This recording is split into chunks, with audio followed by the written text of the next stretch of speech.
Olá, amigos do Ponto Canal, tudo bem?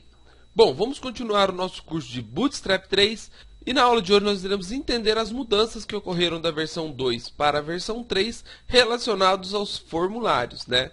Como vocês podem ver na página de vocês, os nossos formulários estão todos sem formatação, tá bem estranho mesmo, e nós vamos mudar isso na aula de hoje, né? Nós vamos dar um sentido para que eles fiquem bem bacana, bem legais, tá? Então, a princípio, vamos trabalhar com esses formulários aqui embaixo, onde nós temos o input com aviso, input com erro, input com informação e com sucesso. Então, nós vamos procurar no nosso código eles, e eles estão logo aqui abaixo, a partir da linha 128. Uma coisa interessante para a gente começar a entender o que houve de mudança nos formulários é que o form horizontal e o form inline eles continuaram, tá? Então, se eu quiser fazer um form na horizontal, um embaixo do outro, eu consigo. E se eu quiser fazer ele também em uma linha, eu também vou conseguir, tá? Isso nós vamos ver durante a aula de hoje. Agora, na classe que nós colocamos dentro do nosso formulário para definir o grupo, onde se compreende o label e o input, né? Aí houve mudança, né? Essa div foi a primeira coisa que mudou, que ao invés de control group, ela mudou para form group. Então, aonde eu tenho aqui control group, eu vou selecionar o control e vou mudar para form. Então, isso foi feito até para a gente decorar melhor, porque se eu estou dentro de um formulário, é mais fácil eu decorar que o grupo do formulário vai ser um form group do que um control group. Então essa foi a primeira mudança significativa aí dentro dos meus formulários, ok? E agora também, para ele poder receber o controle, antes nós envolvíamos o nosso input com uma div com a classe control. Então, até para a gente poder entender melhor essa diferença, eu vou separar aqui os meus dois agrupamentos, que é o do e-mail e da senha, tá? Vou dar um Ctrl X neles e logo acima desse formulário eu vou adicionar um novo formulário. Então, form. Não preciso colocar nenhuma classe a princípio nesse formulário. Vou adicionar e ajeitar aqui para a gente poder entender legal o que está acontecendo, tá? Então, essa div controls que servia para o input poder ser controlado pelo Bootstrap, ela já não existe. Então, nós podemos retirar a nossa div com classe controls, tá? Só que quando eu retiro essa div com classe controls, eu tenho que adicionar uma classe no meu input, tá? E essa classe é a form-control, tá? Então foi retirada uma div, mas essa classe form-control, ela ainda tem que ser colocada, ok?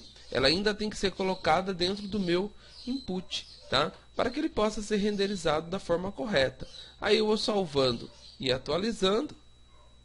Perceba que eu tenho aqui o meu campo de e-mail e o meu campo de senha, compreendendo toda a largura que ele tem disponível no grid, né? Que são as 12 colunas aqui do grid, e o meu label em cima e o meu input embaixo. Agora, nós vamos trabalhar com os formulários horizontais, né? Então, a gente tem o form horizontal e o form inline, tá? E nós vamos entender a diferença dos dois a partir de agora.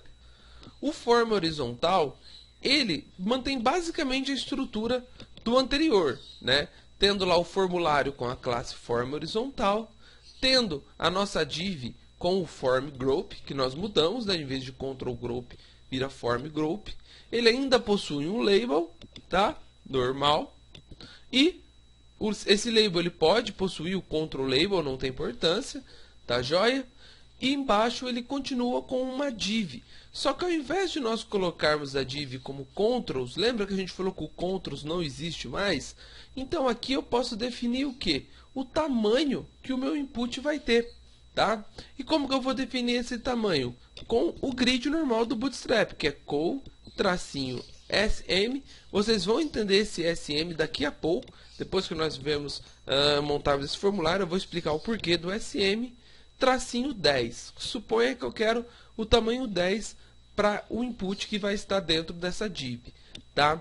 Como eu defini aqui que eu quero uma coluna de 10, quanto que vai sobrar para o meu label? Vai sobrar 2. Então, nós podemos colocar aqui um col-sm-2. né? Totalizando aí as 12 colunas do nosso grid do Bootstrap, ok? Embaixo eu tenho o meu input, lembrando que esse input ele tem que receber o que? A classe form-control, ok? Então, só de fazer isso, gente, a hora que eu salvar e atualizar, perceba que o meu primeiro input ele já foi renderizado. Olha, ele tem aqui o label dele com 2 colunas do Bootstrap e o input com o tamanho aí de 10 colunas do Bootstrap, tá? Vamos fazer isso com todos, né? Então eu posso até copiar aqui a princípio a classe form-controls do meu input e vou colocar em todos os outros inputs. E o que mais que eu vou ter que alterar é o tamanho também, né? Então, coms-2, nós vamos colocar em todos os labels, ok? E o tamanho também da div cosm10, nós vamos copiar e vamos trocar na onde está controls, ok? Creio que assim tudo já foi mudado ao eu salvar e atualizar. Opa, aconteceu um erro porque nós não adicionamos a classe form-controls nesses dois do meio, né?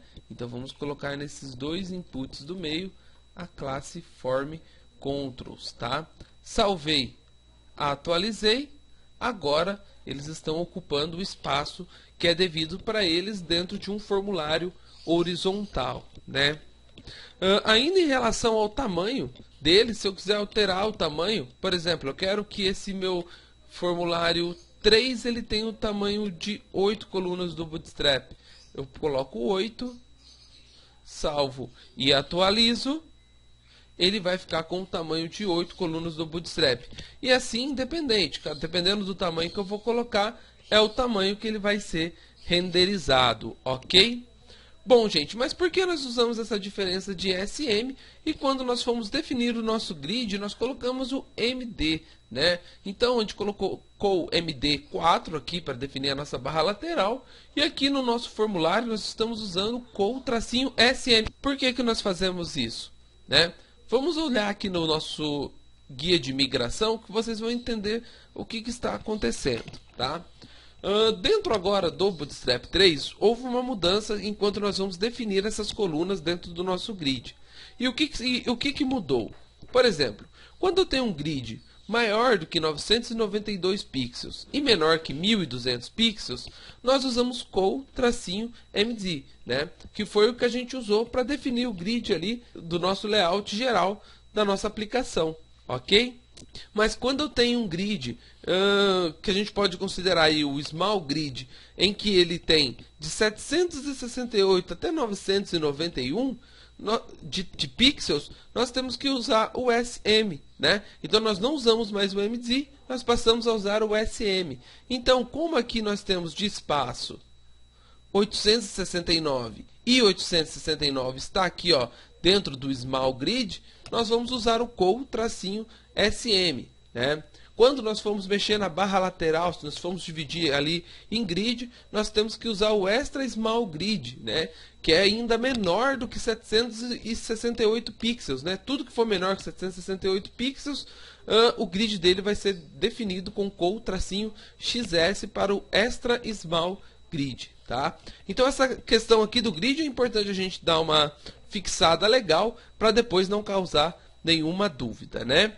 Então vamos voltar aqui os nossos formulários agora que nós entendemos a diferença aí do grid, porque que nós usamos uma definição de grid diferente, e nós vamos agora entender o porquê o meu error, warning, info e success não apareceram, né? Perceba que está tudo renderizado da mesma cor e na versão 2 não, na versão 2 cada um era de uma cor pré-definida, né? Houve também mudanças no estado de validação que nós dávamos dentro dos nossos inputs, né? Antes nós tínhamos 4, que era o success, o warning, o error e o info, e agora nós só temos 3. Nós só temos o error, o warning e o success, né? Então aqui nós já perdemos um. Então esse info aqui ele já não existe mais. Então eu posso até retirar ele daqui, Porque ele não existe. E por que que mesmo assim não está aparecendo o meu warning, o meu error e o meu success, se eles ainda existem? Né? Por que que não está aparecendo? Porque agora nós temos que adicionar um prefixo nessas palavras antes de nós chamarmos ela. Então, antes de eu chamar o warning, o erro e o success, nós temos que chamar um has, tracinho. Aí eu chamo ele, tá? Então, só de adicionar isso, salvar e atualizar, você vai perceber que ele já foi renderizado o warning em amarelo, o error em vermelho e o success em verde, né? Outra mudança também que nós tivemos com o Bootstrap 3 é em relação à altura desse formulário, né? Nós vimos que a largura nós podemos definir ele usando o sistema de grid do Bootstrap, mas a altura nós temos uma outra forma para mudar ela, que é usando o quê? Dentro do nosso form group, né, onde nós colocamos ali form group, aqui nós colocamos o has warning, has error e has success, nós também podemos definir o tamanho dela. De que forma? Vamos colocar aqui na frente assim, ó, do has warning, form, tracinho, group, tracinho e o tamanho. Aqui eu quero largo, eu coloco LG, né? Lá no pequeno, eu copio esse form, tracinho, group, tracinho, e eu vou colocar no success, né? Vou na frente do success e vou colocar SM, né? Então aqui nós temos o grande, o tamanho normal e o pequeno. E perceba que eu tenho aqui ele na altura grande, né? No formato largo, no formato normal e no formato pequeno, né? Então assim que eu faço a diferenciação de tamanho. Essa diferenciação eu também posso fazer diretamente dentro do input. Tá? Então, ao invés de eu usar um form group SM, eu posso colocar, se eu quiser, dentro do input. Então, no input nós usamos form control. Então, eu posso colocar assim também, input, tracinho, SM para pequeno ou LG para largo, né? Vamos salvar. Perceba que ao eu atualizar, ele se mantém basicamente igual, né? A diferença é que o meu label aqui não vai ficar no tamanho pequeno, ele vai ficar no tamanho normal, e é onde vai dar a diferença aí em relação ao tamanho, né? Então, como que a gente põe o uso? Quando eu tenho um input isolado, que ele não tem ali o seu label, eu vou colocar diretamente nele o input tracinho LG ou SM, tá? Agora, quando eu tenho um input com o label dele atrelado a ele, aí não, aí eu tenho que colocar o tamanho dentro do form group. Então, gente, com isso, nós vemos o quê? Que esses inputs do tipo mini, small, medium e large, eles todos foram descontinuados e saíram. Então, eu posso excluir esse formulário inteiro aqui, né? Porque já não faz nenhum sentido eu ter ele ali. Salvei e atualizei. Nós já temos quase todos os nossos formulários prontos, né? O que está faltando? Esse formularinho aqui de 3 linhas, que era o formulário onde nós tínhamos o add-on, né? Onde nós colocávamos um texto ou uma figura antes ou um botão, né? E nós vamos trabalhar com eles agora. Para trabalhar com eles, vamos trabalhar com um formulário inline, ok? Nós tínhamos aqui toda a estrutura para criar o input append e o input prepend, né? Essa estrutura já não existe mais. Esse input prepend não existe. Essa classe add-on também não existe. Então nós vamos retirar esse form inteiro e vocês vão entender agora como que eu faço esse add-on, né? Que é colocar ali dentro, junto com o input, de uma forma mais fácil, tá? Então, primeiramente, como eu disse, nós vamos criar um formulário em linha, então eu coloco um form e coloco a classe dele como form-inline, certo? Aqui eu já tenho meu formulário inline. Agora nós vamos adicionar componentes dentro desse formulário, começando com o grupo do formulário, que é o form group. Então eu coloco uma div com a classe form-group, ok? Agora eu vou ter que adicionar o meu input e meus add-on, né, que são aqueles aditivos que nós colocamos antes ou depois, tá? Só que para que eles sejam renderizados junto com o meu formulário, eu vou precisar de uma outra div, tá? E essa div vai receber a classe input tracinho group. Então perceba que além do form group eu tive que usar um input group, que é para o input poder agrupar o que vai ter dentro dele ali, né?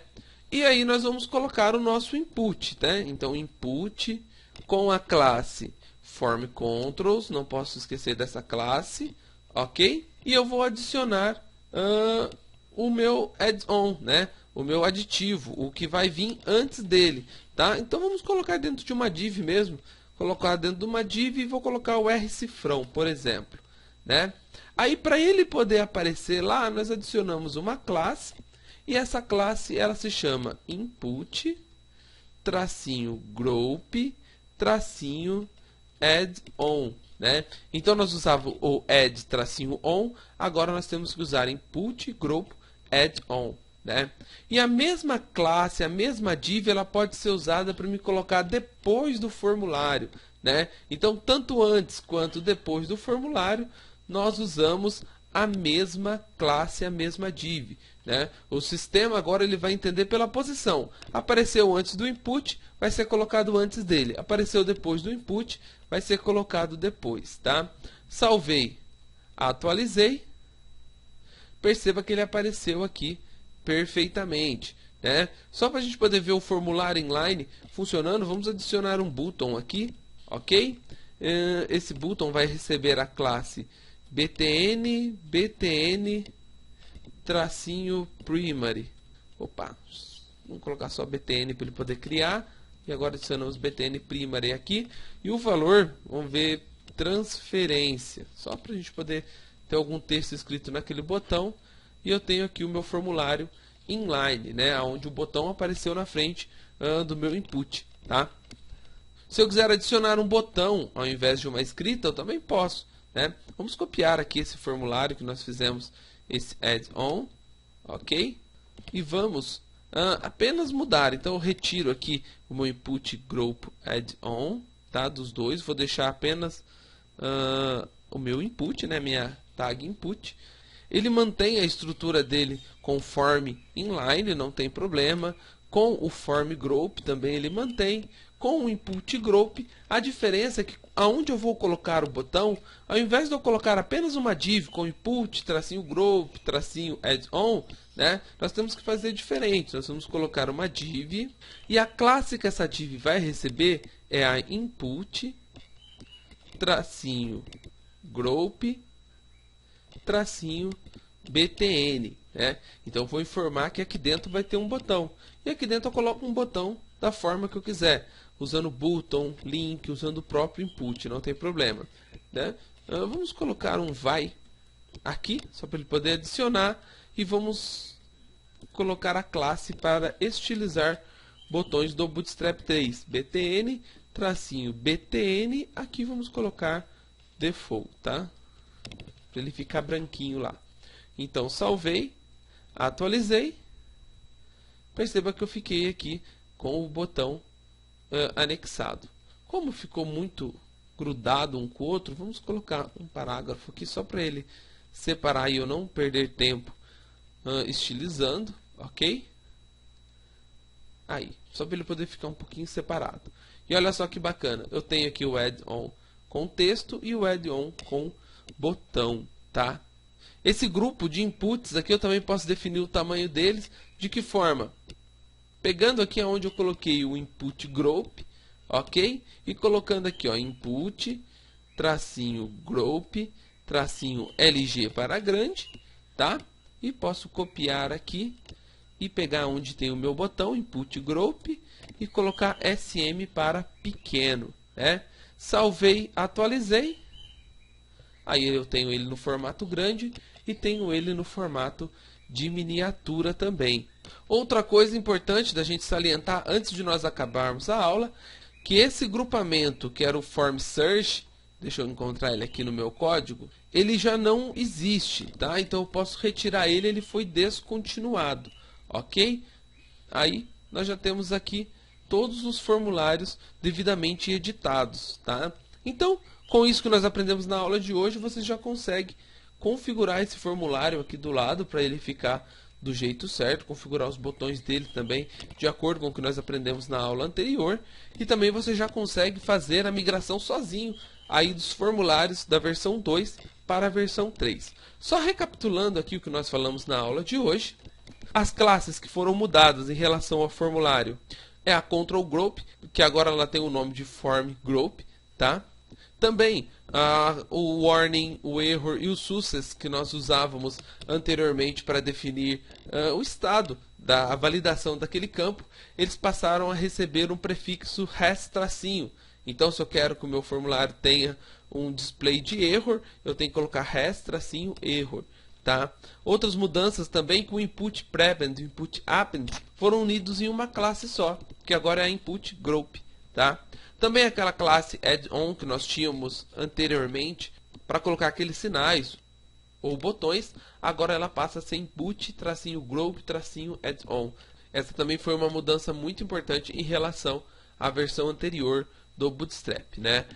As novidades que nós vimos na aula de hoje foi em questão do grid, né? Que nós vimos que agora tem diferença em relação ao tamanho que eu tenho do grid. Se eu tenho um grid entre 992 pixels e 1200, eu uso ColMZ. Se eu tenho menor, eu uso SM.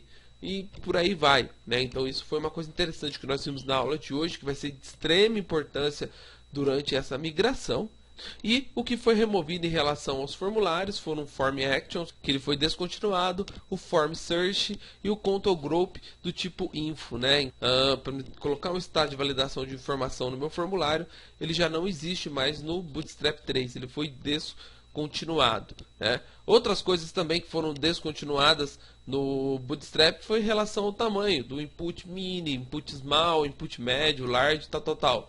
A gente pode usar agora o grid do Bootstrap para definir a largura e para definir a altura nós usamos LG ou SM, tá? Então, gente, essas foram mudanças relacionadas aí aos formulários no Bootstrap 3. Espero que vocês tenham gostado do vídeo, que posso com isso já poder ir aplicando nos seus sites, nas suas aplicações que vocês estão desenvolvendo, tá? Peço para você que ainda não se inscreveu no canal, que se inscreva para poder estar nos ajudando. Tá? E se gostou do vídeo, curta, compartilhe nas redes sociais. E eu deixo aqui um meu forte abraço para todo mundo e até a próxima.